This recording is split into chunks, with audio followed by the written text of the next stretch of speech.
Franz Kafka, The Metamorphosis. Hello, today we will introduce Franz Kafka's novel The Metamorphosis.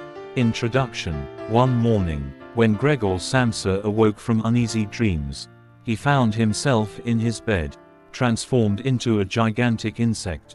He was lying on his back, a hard, shell-like body, thin, disobedient legs, and a body that no longer belonged to him. Yet the first thought that crossed Gregor's mind was not fear. He was late for work. Gregor's life. Gregor Samsa was a traveling salesman.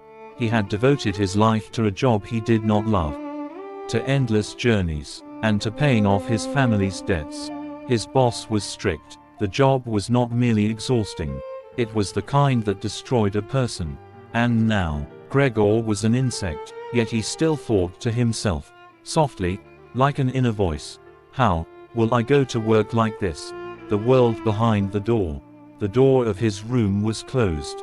From outside came his mother's anxious voice. His father was impatient, and standing at the door was someone from his workplace. Gregor wanted to speak, but the sound that came out of his mouth was no longer a human voice. When the door finally opened, the truth was revealed. His mother fainted, the manager stepped back in horror, and his father advanced toward Gregor in anger. Gregor was forced back into his room.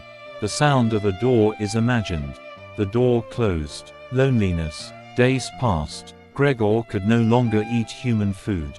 He hid in his room, crawled along the walls. At first, his sister Greet helped him. She brought him food. She cleaned his room. But time wears down even compassion. Gregor's presence turned into a source of shame for the household. He was no longer a son. He was a burden. One evening, Greet played the violin. When Gregor heard the music, he stopped. At that moment, something still human stirred within him. He crawled into the living room. But people screamed. They were afraid. They were disgusted. At that moment, Gregor understood. He no longer belonged to this world. His father threw an apple at him. It pierced his shell. It did not come out. Gregor retreated to his room.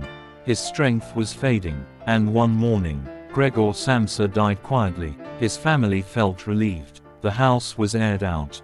They spoke of the future. Life went on. Gregor, however, was forgotten. Kafka asks us this question. When a person is no longer useful, are they still human? Perhaps Gregor did not turn into an insect. Perhaps he was simply stripped of his humanity the moment he was truly seen.